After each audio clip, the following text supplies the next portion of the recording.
Bàbá Olúwo, ẹ má bínú jàre, ẹ má bínú. Bẹ́ẹ̀ni. Mo lọ síbì kan, ó ní ò jẹ́ kẹ́ ẹ rí mi. Ẹ̀yin gan pàápàá díẹ̀ káàtó ẹ̀ pè mí nígbà tẹ́ ẹ̀ rí mi. Àwọn ìyá wa bí ìyá wa Olúbùnmi, bàbá wa Wàzírì, ìyá wa Aminat, àwọn Bámbọ̀, Náíjì, àwọn olólùfẹ́ mi gbogbo wọn tiẹ̀ kí ẹ̀ wọn tiẹ̀ béèrè àlàáfíà. Bàbá kan pè mí níjọ́ kan báyìí pé pẹ́ tó ń rí mi. Ẹ ò tó bá rẹra, ó yẹ ká fara nísinmi, ara kì í ṣòkúta. Bẹ́ẹ̀ Sàní Adé, ẹ̀gbọ́n mi Kúbèéra, ẹ ti fẹ́ wẹ̀ ń bòórá o. Àwọn Yorùbá gbé Sàní Adé lọ náà gbé padà wá o. Ọmọ Aládégẹyè, Oǹdó mẹ́ta ìlà mẹ́fà. Ọmọ wọn náà kì í hàn sí. Ògbàná gbùàgbùà dẹ́pọ̀n wú. Máa kú o, máa ti kú bẹ́yẹ o, Sàní Adé. King Sàní Adé, máma ti kú. Ẹ bá wa fàdúrà ràn ẹ̀gbọ́n mi lọ́wọ́ o, King Sàní Adé, Màmí Olúbùnmi. Ẹ dà mí nù àbí ẹ tẹ bèrè mi wá sí kíní, ẹ bèrè mi. Mo kí bàbá mi ṣé Ahmed, mo kí gbogbo yẹn ṣe. Bàbá Olúwo, ẹ pẹ̀lẹ́ bàbá, ẹ gba ṣọ́ọ̀pù. Bàbá ìgbó. Tẹ́ bá ti mú ṣẹ́lẹ̀ ìdáná máa ń bà mí lẹ́rù níṣẹ́ fẹ́ lọ jagun. Àfáà, ó tọ́jọ́ mẹ́ta, ẹ pẹ̀lẹ́. Àfáà, ẹ mọ̀ wé Fúlàní ẹnu mi àgò. Mo fẹ́ sọ pé ẹ wé Fúlàní. Báyọ̀ pé Fúlàní gan lẹ̀ ń gbé tí ó rí tẹ̀ ń dúrọ̀pù wọn káàkiri igbó báyìí. Ọlọ́run ṣàánú wa. Àfáà, àwọn ẹlẹ́hàá ń kọ́ ṣe wà. Ẹ̀yin tí ẹ pè mí lẹ́ẹ̀kan ṣùgbọ́n ẹ béèrè ẹ̀ka sọ pé ṣé mo máa jáde lédè o kí n lè gbé yín o. Ẹ rí mi fọ́jọ́ mẹ́ta ibú yẹ kó yí kí Yorùbá ṣe máa ṣe síra wọn nìyẹn. Ṣé ká máa béèrè àlàáfíà ara wa kò dáa? Kò dáa. Ok, ju gbogbo ẹ lọ. Bàbá Olúwo, ẹ bá ojú ọbọ sọ̀rọ̀ mi ló ti máa gbọ́. Tó bá yẹ pé ẹ fẹ́ lọ rúbọ tí kó lè gbọ́ràn ká pè é. A ní kìnìún bàbá àgbà. Bàbá àgbà. Ohun tí mo mú wá ní òní bàbá Olúwo ni pé ìdí tí mo fi sọ pé kẹ́ bá Tinubu sọ̀rọ̀ kí gbogbo yín ẹ̀yin ẹlẹ́bọ sáńpè lẹ́lẹ́bọ àbí ẹ̀yin olóògùn àbí ẹ̀yin babaláwo àbí ẹ̀yin ìṣẹ̀ṣe àbí oní pásítọ̀ àbí oní whatever ẹ bá ṣáà ń pè láyé kò ṣẹbọ kò ṣoògùn kò ṣàdúrà kò ṣègbàgbọ́ kò ṣèmọ̀lé kí máa ń sọ̀rọ̀ ẹnìkan ò dáa mọ̀ lélẹ́yìí ó mà ti di president ó ti di president. Ogun tó ń bá Nàìjíríà tó ń bá Yorùbá jà máa pọ̀ ju kẹ́ máa bára yín jà lọ. Ẹgbẹ́ tó wà nílẹ̀ Yorùbá báyìí gẹ́lẹ́ mi ò lè kà YTP, YTT, YCPD, YMITRI, YJUKUJUKU, YKTP, YBME, YTNT, kí ló dé torí ọ̀nà YWC, kí ni problem wà báyìí? Ṣé eléyìí lè gbé wa débi kankan? Ẹgbẹ́ yẹn dáa bọ̀ ẹ̀yin olórí kọ̀ọ̀kan nínú ẹgbẹ́ yẹn ẹ fọ́ọ̀mù kí náà ti ń pè pressure team. Ogun tó ń bá Yorùbá jà ó mà ju ogun ẹ̀ ń ṣe Zoom meeting ẹ̀ ń ṣe rally. Ẹ mọ̀ pé tí n bá ti gbé débẹ̀ yẹn ara yín kì í gbà òótọ́ ara yín kọ̀ òótọ́. Ẹnì ké mo sọ fún yín jọ́sìn ẹnìkan fọwọ́ wá sí àrùn àti gbà á àti ṣe ìyẹn gan kọ́ ló tiẹ̀ ṣẹlẹ̀ báyìí torí gbogbo ayé ti mọ̀ pé ìyẹn tẹ́ ẹ gbà ẹ̀wọ̀n lẹ gbà fáwọn ọmọ ọlọ́mọ adẹ̀ kí yẹn kú iṣẹ́ ẹ ṣe ṣùgbọ́n àwọn ọmọ yẹn ò gbúdọ̀ wà lẹ́wọ̀n bẹ́ẹ̀ gbogbo Yorùbá ló gbúdọ̀ kó wọn jáde bẹ́ẹ̀ ni àwa èyí tí onítìrí ló kó wọn síbẹ̀ gbogbo Yorùbá ló kó wọn síbẹ̀ torí báyìí pé gbogbo yín gbọ́ràn ńgbà yẹn tá à ń pariwo àwọn ọmọ ọlọ́mọ tí wọn á ṣì bọ́tà ariwo tèmi tiẹ̀ wá ń pa báyìí bàbá Olúwo ẹ mọ̀ ẹ̀rù ń bà mí o ẹ̀rù ń bà mí ẹ mọ̀ ẹ̀rù tó ń bà mí sà ẹ̀rù tó ń bà mí ni pé àrólé ló ju kinní kan sí mi ní àárọ̀ ìbánadẹ mo ti gbọ́ kinní yẹn dáadáa mo ti gbọ́ rí ṣùgbọ́n etí tí mo wá tún fi gbọ́ lónìí ó yàtọ̀ so now ogun tó ń bá Yorùbá jà kì í ṣogun kan ogun ọmọ àjòkúta mọ́mọ́ mi àtogun Fúlàní òun là ń jà lọ́wọ́ báyìí Fúlàní ò fẹ́ gbọ́ pé ìran míì wà lórí ipò ó máa ń bí wọn nú ni wọn ò fẹ́ rárá Ìgbò ẹ máa gbọ́ nǹkan tán sọ ìjẹ́ kọ́kọ́ fi hàn wá ní ogun tí Ìgbò lélẹ̀. We must take Lagos. Must. The people who want to keep it are fighting. We that want to take it must fight harder. The people who want to keep it are threatening. We that have to take it must prepare for that threat. There is no new thing they are going to do now in Lagos. We already know what they will do. Therefore, we must prepare in our large numbers to go to our polling unit. You must encourage your parents that came out before. You must tell your friends that don't have PVC, come and help me protect my parents. We are going to vote so that you will live in Lagos, so that I will live in Lagos, so that we can protect ourselves. Because if we do not take Lagos, I do not know if you can still stay in Lagos. To stay in Lagos, you have to win Lagos. It is that straight. To remain there, we must win. To remain there, to do that your business, for your parents to go to that church, for you to stay in that estate, to enter that bus, that Marua, you must win. It has come to that. Tinubu has brought the country to precipice. The only way is to defeat them so we can lock them up and send them to jail. The only way is to defeat them so we can put them in prison where they belong. We must. It is not a matter of what you must fear is fear itself. That fear you have is what you should be afraid of. Because these people do not care whether you voted or not. They will attack you in your shop, in your house, on your street. To him, I will commit suicide. I will. If I'm someone from Yoruba land and someone comes to my city and I'm struggling, the person comes there, just within a space of 10 years, I will sell my father's land, my father's house to him, and then use 70% of it to do Owambe, and then use the other one to smoke, and then in 6 months I'm back to Omonile. I will commit suicide. Just within a space of 10 years, I will sell my father's land, my father's house, because it has shown that I am useless. It has shown that I cannot have any good impact in this world. And that is what happens with greater percentage of people that live in Lagos. I heard what someone said here. The truth is that most of all these people that drag Lagos are not even Lagosians. They don't even know where they are. They are like slaves. They are like slaves. Some of them, they don't even know their mother because of the nature of the cultural exhibition and phenomenon of Yoruba culture. They are promiscuous in nature, that they don't protect family lineage. So the person that they call father may not even be their father.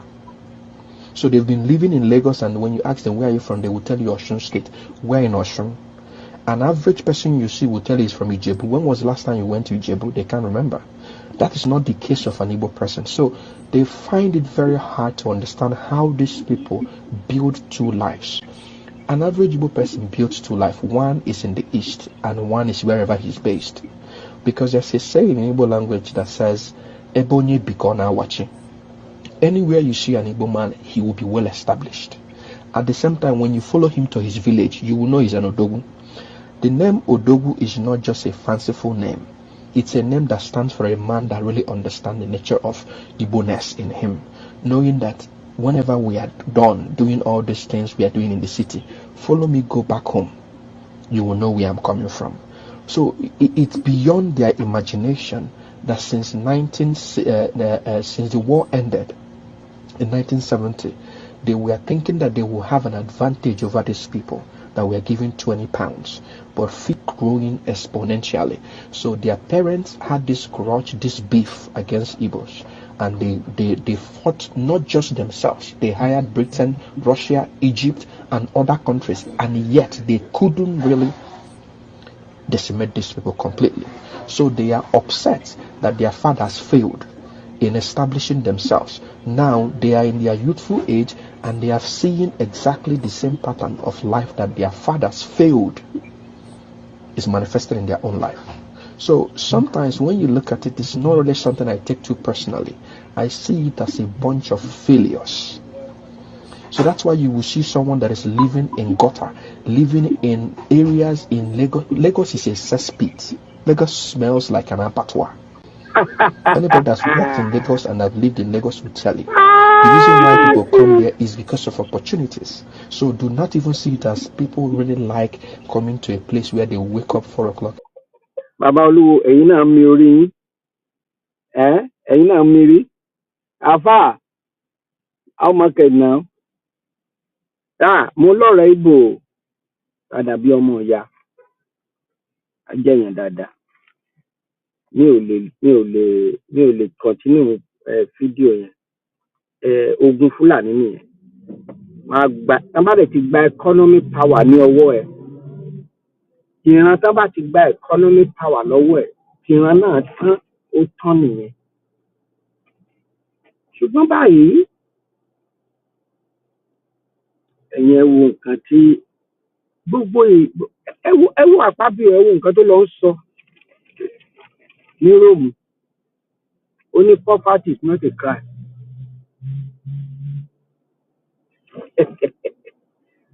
Nígbà tí èèyàn bẹ̀rẹ̀ láti local government chairman, báwo ni poverty ṣe máa jẹ́ crime tó débi tó dé? Owó ẹ̀kọ́ ló ná.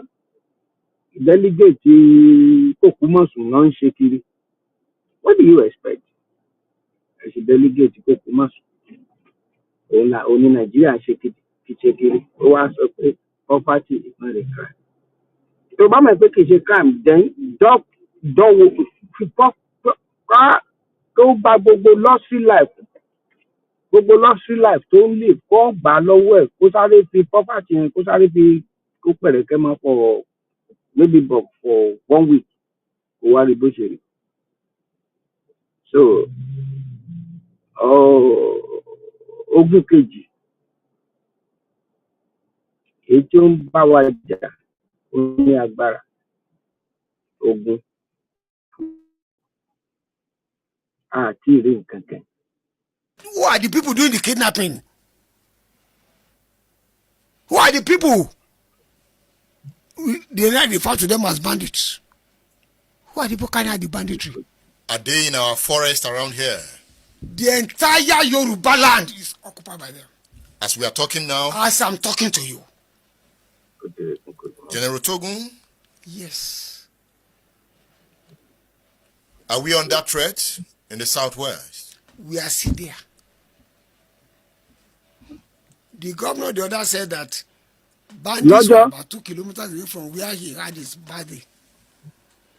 But that is the entire Ibarapa, the entire Okeogun, they are saturated. Wait. With these people. They are in the forest. They are with guns. Of course. What do they want? They have said it. That Allah has given them the land of Nigeria as their inheritance. That's why they were. They are camped in the forest? They are all over. You just came from Shaki? Yeah. You came, but you still live in Shaki? I live there. So why are you there if they are all over?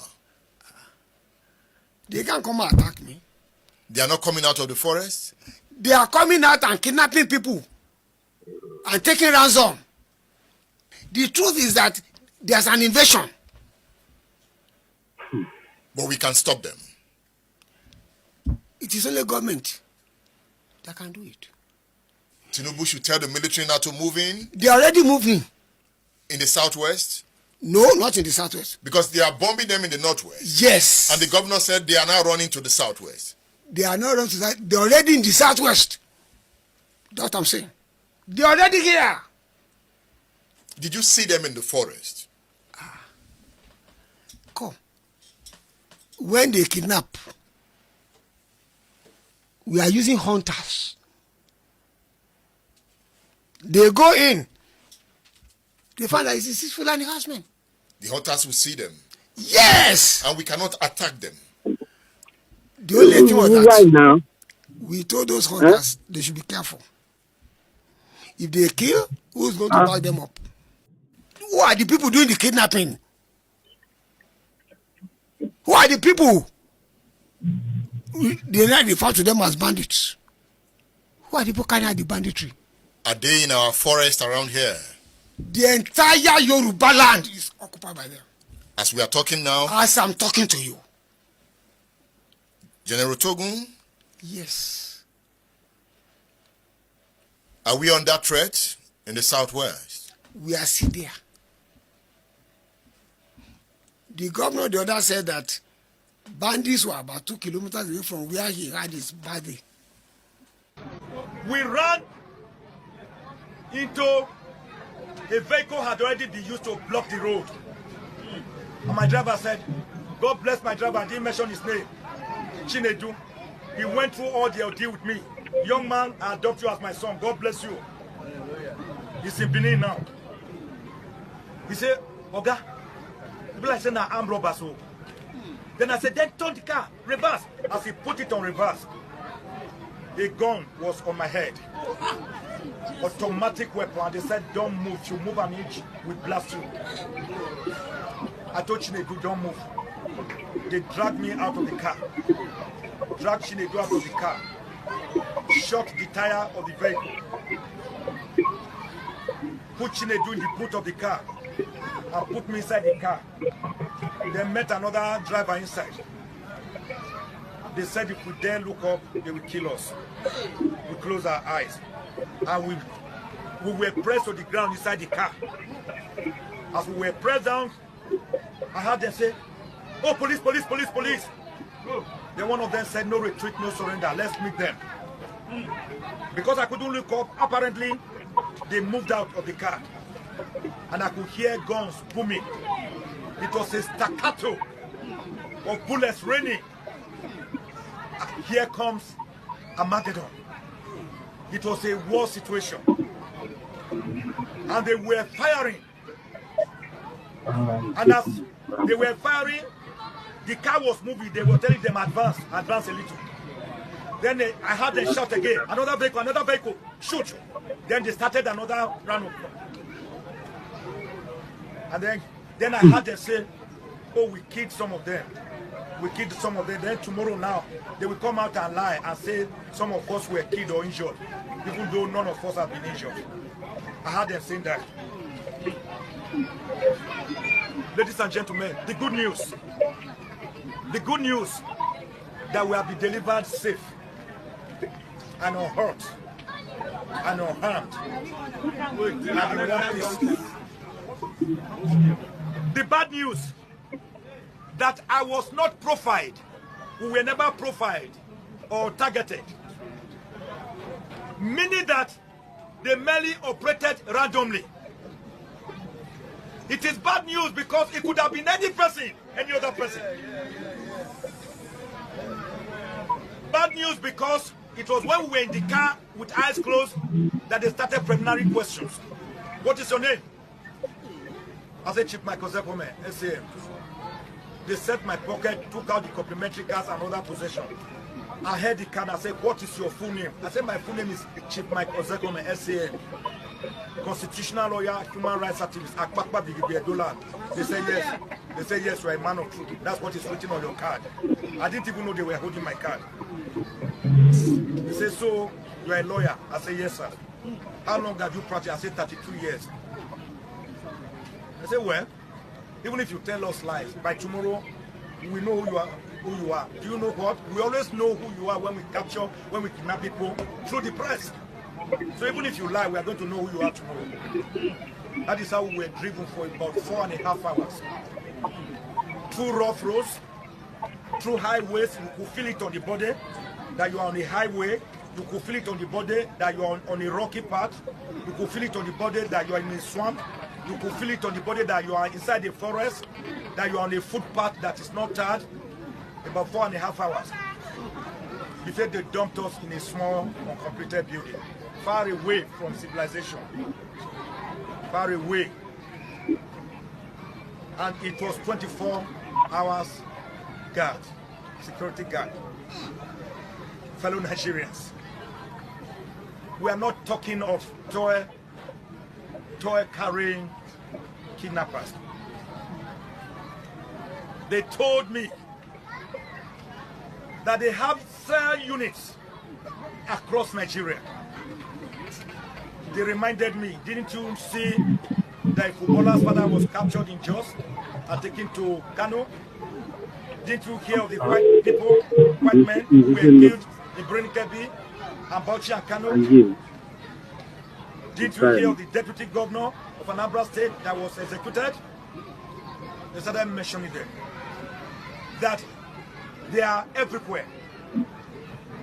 So I asked them, how did you know me then? Why did you come for me? They said, we didn't know you. We just operated. And you happen to have run into us.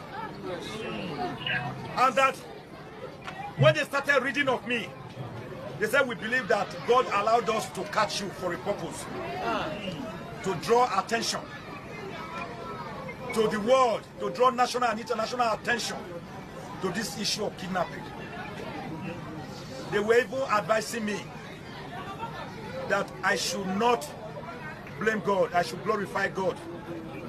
That the things they have been reading of me, about me, shows that attention is being drawn to this issue of kidnapping. Then, of course, all of them are always hooded and masked, so you cannot know or recognize anybody. Because even though they are hooded and masked, even when they are talking to you, whether in the afternoon or in the night, you must still close your eyes. If you don't close your eyes, you will be in trouble. The death sentence was always hanging on us 24 hours a day. The experience was one of horrendous tragedy.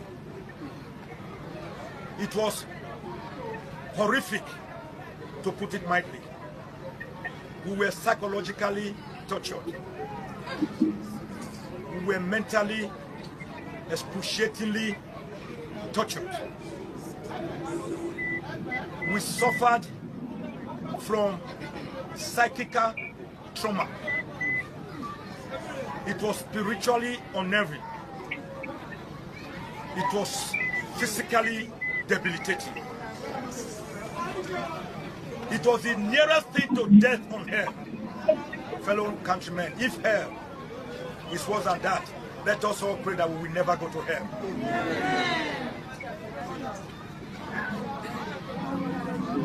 So the bad news is that any Nigerian in any place, on any way, whether highway, footpath, could be a victim. The bad news is that in our unit where we were captured and detained, there were also others. There was a woman with her 2 small sons and a little girl, daughter, and a driver. There were 2 other women and their driver. We were about 13 in all. So it showed that when they strike, they do not really care who you are. But the important thing is that they have struck and they know that you must have people out there that they can deal with. That is the danger. That is why I'm going to make some suggestions here to the federal government of Nigeria. That we have in our hands a national calamity. We have in our hands a clear and present danger.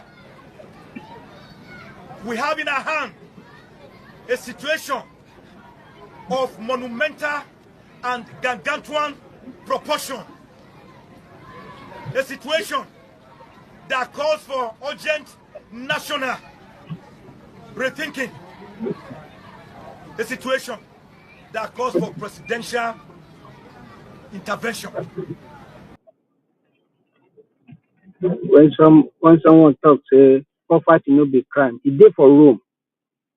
Free food, free gas, free vehicle, free education for his children, Akpabio, free everything.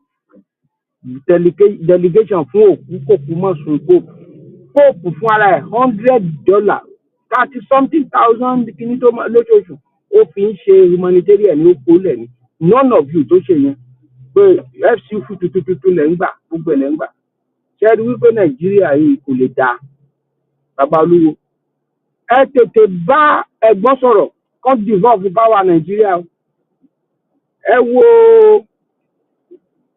wo kìíní tí mo gbé sí ojú kìíní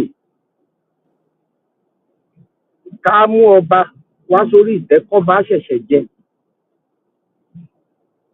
ọba kí lórúkọ ẹ̀ ṣe aláàfin or whatever bàbá ọba North Carolina wá báwọn jàjọyọ̀ allegedly wọ́n gba gbogbo fáàtì ìyàwó wọ́n lù bẹ́ẹ̀ ní máa fún gbogbo orí ẹ̀ gbogbo ẹgbẹ́ ló gbó ní ká máa lù ìjà ọba èyí lè ó dòde di pé lè ṣẹlẹ̀ mo ṣe róṣàt nígbà kan mo wọ́n wípé ẹ̀yin èèyàn ẹjú ti bẹ̀rẹ̀ ìjà ọba kan ló tóbi jù ọba kan ló yọ kébè ọba kan ló yọ kù ọba kan ní olórí ọba kan ló lápá ìyẹn là ń jà Fúlàní dẹ̀ wà ní gbogbo oko wa people are just shameless generation bẹ́ẹ̀ nìyẹn ń fa igbó ní ìwó ń bẹ̀ yìí kí ni ṣé èpè ló ń jàrán Yorùbá ni àbí ìyẹn Yorùbá ló ń jára ẹ̀ lépè I don't know kò jẹ́ yé mi èyí tó wà wájú economic power wọ́n ti gbà ifá mú ẹ ń ṣe kí ni ìyẹn wá sọ wípé kó má tiẹ̀ ní ọpọlọ sísì lórí ẹtì yá ń jà Ọ̀yọ́ tún jí èèwọ̀ ló fẹ́ lọ máa tọ́ èèyàn ń bẹ̀ àkọ́jújò mo ti ń ṣèwádìí news yẹn lọ́wọ́ wọ́n fi ẹjọba kò tí pósù kò tí porú kò tí pósù ó ti di tọ́ọ̀gì sí ìgboro ó ti ń jẹ̀jẹ́ wọ́n dẹ̀ sọ pé Canada ló ti wá ṣé bá ṣe ń ṣe ń Canada ṣé bá ṣe bá Canada jẹ́ tí wọ́n wà nìyẹn ló wá pè é gbogbo wá jọba Kalabari bá wí mo play kíní yẹn ń gbà yẹn ó dùn mí pé bàbá wa yẹn ṣe very respectable person ọ̀nà wọn dífà yẹn wọ́n pè mí pé kí n bring kíní yẹn down gbà yẹn why tí màá ṣe bring it down tó bá jẹ́ pé òótọ́ mo kọ́ pé àmọ́ bàbá náà bàbá bá wa dá sí àìmọye nǹkan náà kí ló wá dé tẹ́lá sọ pé ká bring it down tán wọ́n pè mí wọ́n send email sí mi email yẹn ṣe wà lọ́rùn bí ẹnìyẹn ṣe rìkọ́ọ̀dù tó ń pe bàbá ńgbà yẹn bàbá tó dé fàyè ẹnìyẹn ṣe rìkọ́ọ̀dù tó ń sọ̀rọ̀ yẹn ìkan ọba kan tún wà níbẹ̀ yẹn sìn tó jẹ́ pé ó lọ collude mọ́ pásítọ̀ kan wọ́n lọ ń ṣe gbájú ẹ̀ wọ́n ti mú báyìí ó ti plead guilty wọn àti pásítọ̀ yẹn owó COVID-19 Yorùbá odindi ọba ṣé Ìgbò nìyẹn ṣé àwọn Ìgbò nìyẹn gbogbo àwọn most of kidnapping àwọn bólà àwọn tó ń ṣe kíní wọn ẹ máa rí Yorùbá díẹ̀ àwọn ló ń fọ̀nà wọn ìgbà tán lọ jó ilé Sunday ọmọ Adéyẹmọ yìí Yorùbá pẹ̀lú ẹni tó lọ jólè yìí ṣé ọmọ Ìgbò ṣé òun ló da Yorùbá nation rú ṣé òun ló kówó jẹ lẹ́bẹ̀ ṣé àwọn ọmọ Ìgbò ló kówó jẹ lẹ́bẹ̀ èpè ń ja Yorùbá èpè bàbá Olúwo ẹ lọ dífá sí tí mo sọ yìí we are in big trouble tí èpè ò bá máa jàrán Yorùbá ṣé kì í ṣe ọmọ wọn ló yẹ kán kàdúrà bò báyìí fún ogun méjì tó ń ja Yorùbá lọ́wọ́ ogun Fúlàní àti ogun ọmọ Màjèkúta wọn ní tó yẹ ká ààrẹ tèpè ò bá máa jà yẹn ṣé èèyàn lè wà lórí Zoom fún 7 hours ká máa ṣe meeting láì jẹ́ pé èèyàn níṣẹ́ ìgbà míì 4 3 4 3 5 3 ọ̀rọ̀ dẹ̀ ni pàtó bá tún di next time nǹkan míì náà máa tún sọ ipò ibi tẹ́ ẹ̀ tí ì dé tẹ́ ẹ̀ tí ì ṣe ó sọ̀rọ̀ ọjọ́ kan àwọn àǹbì kan mo dá ọ̀rọ̀ yẹn lẹ̀ mọ́ ní ṣé kò yẹ ká wá àlàáfíà láàrin kò sẹ́ni tí ò ní wà tiẹ̀ kò sẹ́ni tí ò níbi tí ò kù sí who is an angel between all of us none of us mo dá ọ̀rọ̀ yẹn lẹ̀ èmi bí mo ṣe wà báyìí I'm not good for anything mi ò dáa mi ò and don't be expect anybody to be perfect in life. Ó dá ọ̀rọ̀ Gani Adams àti Sunday ọmọdé yẹn mọ́lẹ̀ mú ní ẹ̀ṣẹ̀dó náà ẹ̀yìn àgbààgbà tẹ ẹ̀ ṣe pé àwọn méjì yìí papọ̀ ìyà tó ń jẹ bí wọ́n sọ pé àti kanjú kí ní kẹgbà kí ló wá lé bẹ́ẹ̀.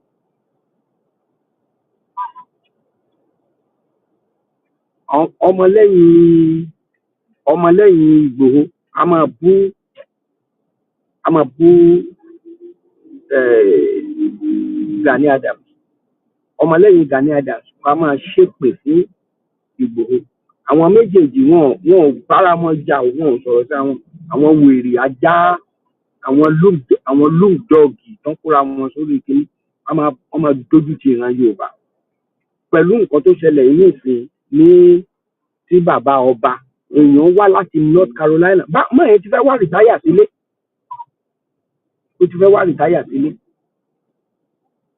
àwọn ajá lẹ́yìn àwọn ọba méjèèjì wà á mú bàbá oníbàbá ìlú pa ẹ̀lú tó bóyá ògùn ló fi nà ó gbogbo agbá ìyàwó ẹ̀ ló bó yánmọ́yánmọ́ náà lẹ́ni tá a pè ní olóòlò lórí ọba ó kí ẹ̀sẹ̀ bá o alápá ọba lẹ́rù onílùkù ọba wèrè bẹ́ẹ̀ kékeré ó kí ẹ̀ political ọba bẹ́ẹ̀ jẹ́ ó kí ẹ̀ lọ́kàn wá pẹ̀lú rubbish tẹ́ ìjọba wèrè káàkiri. We care about what is going on our land. Wọ́n ti take over everywhere economic power wọ́n ti take care gbogbo kìíní ẹ ti ta gbogbo everywhere tán.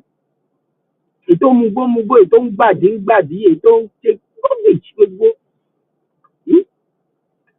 Bẹ́ẹ̀ kẹ̀dẹ̀rẹ́ nígbà tí àwọn nǹkan tẹ jẹ bí ọ̀pẹ jẹ díẹ̀ kẹjẹ chicken nígbà ayé Awólọ́wọ̀ gbogbo ẹ̀ lẹ́jẹ̀ ní regional government òun la ní kẹ́ ẹ padà sí kẹ́ bàbá Olúwo àfà tó yẹ kẹ́ ẹ pèrún kẹ́ ẹ dìídì fi ṣe wáàsí ní mosque wípé bí regional government ló lè ṣe lọ́wọ́lọ́wọ́ tá a wà sọ yẹn tí mi bá ń sọ̀rọ̀ regional government àwọn èèyàn á máa wò ó wípé ṣé ó yẹ kí bàbá àgọ́ bá sọ fún sí restructuring kí ni restructuring kí ni regional bí tẹ́ ẹ ti ṣe rí tẹ́ ẹ ti kàtàn ẹ̀rí ni tẹ́ ẹ ti gbádùn àwọn wèrè tó wà ń bẹ̀ yìí bàbá ńlá bàbá fún wọ́n jẹ́ gbádùn ẹ̀ náà àbí wọ́n jẹ́ gbádùn ẹ̀ ayẹ̀mọ́ ọkọ̀ tó ń pè regional oníkálùkù á ní agbára láti develop space yẹ bọ́wọ́ ọmọdé ò bá tẹ̀ ìdà kò lè béèrè kú tó pa bàbá ẹ lu ọpọlọ níṣẹ́ bọ́ sọ pé Yorùbá ni yín ni àyàfi tá a bá fi gbogbo ẹni sọ̀rọ̀ bá a jẹ́ wá fi gbogbo ẹni sọ̀rọ̀ gan kẹ́tì ẹ̀dùnkú kẹ́rù oníwò pé ìlú tẹ̀yìn ń gbé tẹ́ ti ń kóbò mí yẹn tẹ́ ń bí mi ìlú yẹn wọn ò báwọn ṣe ń ṣe gọ́fúmẹ̀ntì wọn ẹ ò rí bọ́ ṣe ń ṣe ẹ rí ni I mean, this 1999 constitution is not helping and it's not gonna help. It's not gonna help for you people to. And me say, àwọn ọmọ tí di woman tó fọwọ́ wá sí àrùn tó yọ pé ẹ̀mí mọ́ gbà fún felony and treason ìdìtẹ̀jájọba gbà náà fi kan àwọn ọmọ yẹn.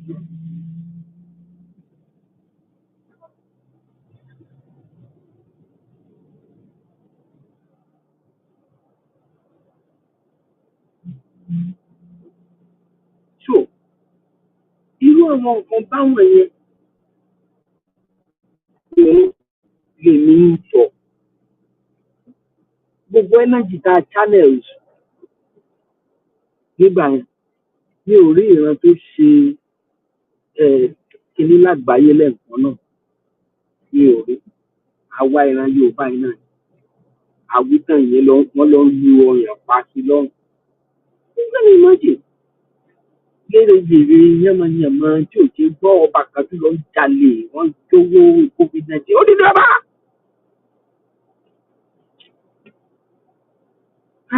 Bàbá mi wà sí ìmùkí àrólé á ní kìnìún ẹ̀ wò ojú òní tì yín bàbá mi nǹkan tẹ́ ẹ kọ́ á jẹ́ káwọn èèyàn rí ká á gbé síta ń bẹ̀ yẹn káwọn èèyàn rí ká ó sú èmi o.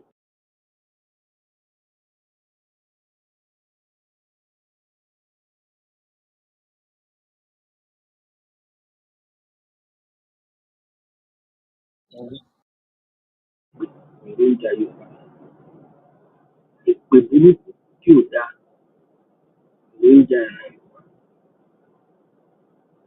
nǹkan tẹ́ ẹ kọ́ ló ń gbé jáde. Akó aláfarakù bàbá ọba má fògùn náà ni ẹ̀rí Fulani ẹ̀rí fògùn náà ara yín lẹ̀ ń ṣe léèrè pẹ̀lú ẹ̀. Ṣé wọ́n ti lọ́jọ́ tí bàbá yẹn tó bá jẹ́ pọ́ọ̀gù pa ẹ lọ ṣe autopsy ẹ̀ lọ ṣe autopsy bàbá ń bàbá àwọn ẹranko rere.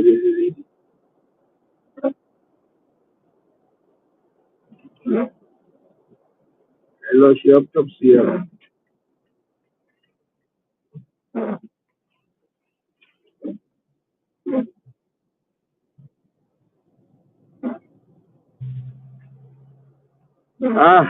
Ọ̀nà tí mo gbà lẹ́nu ó ní agbára.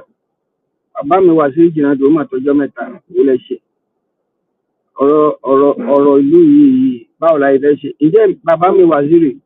Ǹjẹ́ àní lọ lé báyìí ká lọ da gbogbo ẹ̀ ká lọ jagun báyìí? Ṣé ti rẹ́dì ogun? Remember, this Boko Haram issue started since 2012. Yeah. And I was in the military intelligence that time. We arrested those people. It is my organization that actually conducts interrogation and interview. They mention names. I can't come on the air and start mentioning names of people that are presently in government now that I know. Presently in government. That the ones that we arrested mentioned. Some of them are governors now. Some of them are in the Senate. Some of them are in Asu Rock. The intention is to Islamize Nigeria and practice Sharia. And it doesn't matter if some people die. It doesn't matter if you're embarrassed. It doesn't matter if our economy has degenerated. Look at the interest rate. Look at the inflation rate. Look at the debt profile of Nigeria. They don't care.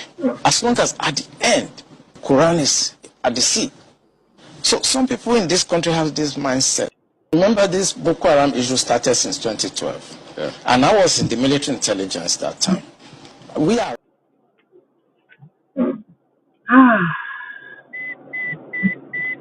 Ẹni bá fẹ́ bú mi, ó máa bú mi o, àná kí ẹ̀. But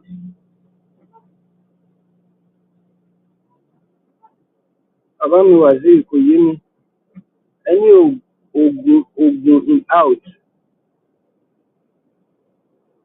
Kò yé mi. Kò yé mi bàbá.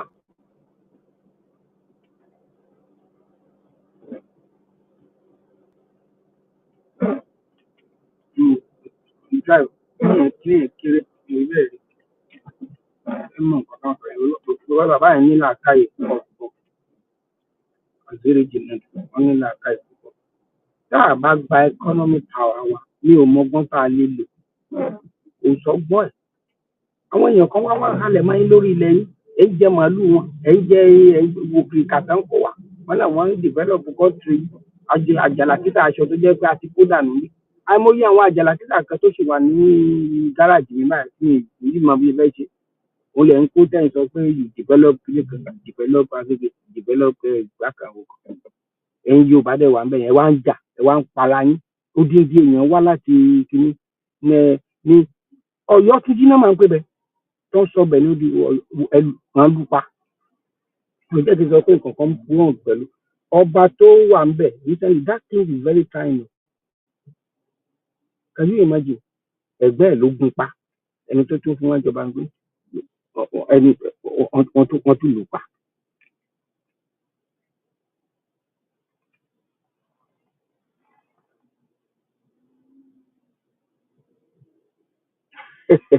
Ogun Fulani àwọn lé wọn láwọn ìlú kan sá wọ́n lé Fulani tẹ̀gbẹ̀tẹ̀gbẹ̀ wọ́n ti lé wọn ní most of all the stupid things kan ṣe wọ́n ti lé wọn gbogbo wọ́n ti lé most of them down.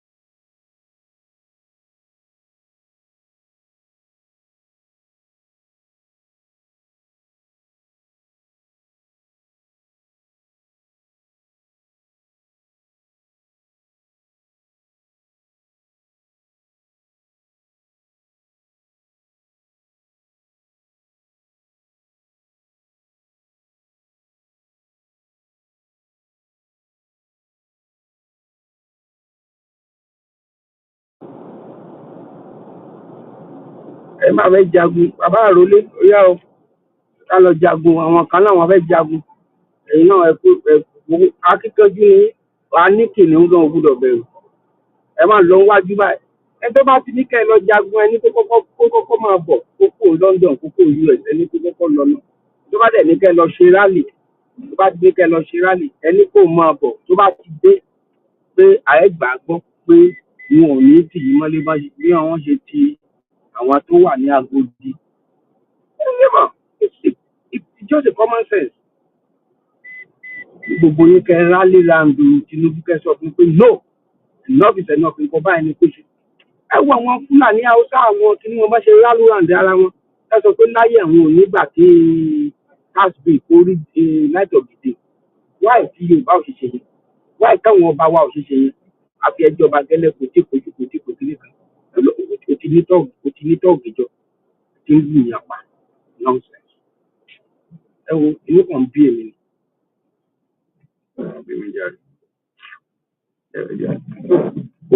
ogun àdòkúta máa mú lọ gbogbo ọmọ Ìgbò lọ. We must take Lagos. Must. The people who want to keep it are fighting. We that want to take it must fight harder. The people who want to keep it are threatening. We that have to take it must prepare for that threat. There is no new thing they are going to do now in Lagos.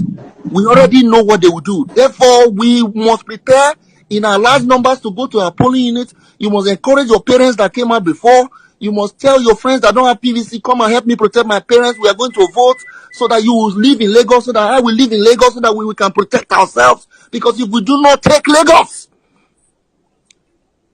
I do not know if you can still stay in Lagos. To stay in Lagos, you have to win Lagos. It is that straight. To remain there, we must win. To remain there, to do that your business, for your parents to go to that church, for you to stay in that estate, to enter that bus, that Marua, you must win. It has come to that. Tinubu has brought the country to precipice. The only way is to defeat them so we can lock them up and send them to jail. The only way is to defeat them so we can put them in prison where they belong. We must. It is not a matter of what you must fear is fear itself. That fear you have is what you should be afraid of. Because these people do not care whether you voted or not. They will attack you in your shop, in your house, on your street. To him, I will commit suicide. I will. If I'm someone from Yoruba land and someone comes to my city and I'm struggling, the person comes there, just within a space of 10 years, I will sell my father's land, my father's house to him, and then use 70% of it to do Owambe, and then use the other one to smoke, and then in 6 months I'm back to Omonile. I will commit suicide.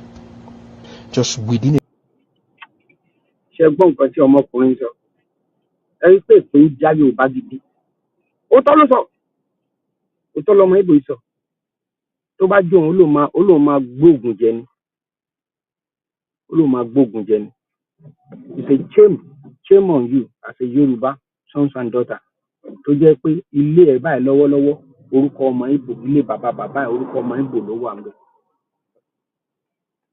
ó yẹ kó lọ pokùnso ni ó mọ reason ẹ̀gún ó máa ràn lọ ni because n tó wà ńbẹ̀ ni wípé ó ta ogún ìbí ẹ nítorí òkèlè kan gẹ́gẹ́ bí ìsọ alábàjọ lára ọ̀pọ̀lọpọ̀ ọmọ Yorùbá tí wọ́n bá ti délùú òyìnbó ọmọ wọn kì í lè sọ èdè wọn mọ́ wọn mọ ibi tán ti wá wọn mọ ibi tán ti bọ̀ tán bá wá mú gbogbo nǹkan yẹn tán bá wá gbìyànjú ẹ̀ tán bá ṣe gbogbo ẹ̀ tán tẹ́ ta gbogbo ẹ̀ tán ọmọ tẹ́ wá bí sílùú òyìnbó wàhálà tẹ́ bá wá ṣe nílùú òyìnbó á wá mú owó yẹn á wá nàkúnà á ṣe yánmayànmá á ṣe bó ṣe wù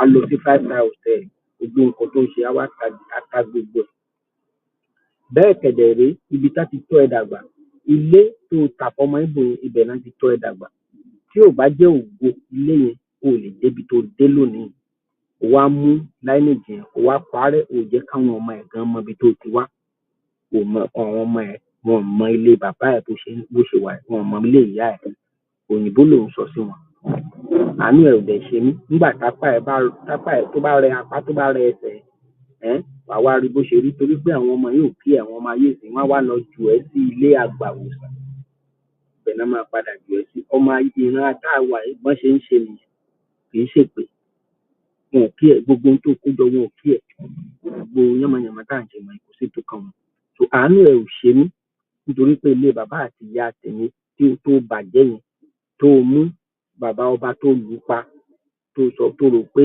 òun ṣe dáadáa lójú tiẹ̀ nítorí pé èpè òun ló ń bọ̀ wájú yẹn èpè àtẹ̀gùn yẹn ló wà lórí ẹ̀yìn èèyàn dúpẹ́ lọ́wọ́ gbogbo yìí bàbá mi wà sí ríjìnà bàbá mi àròlé ojú òní ti gbogbo wa.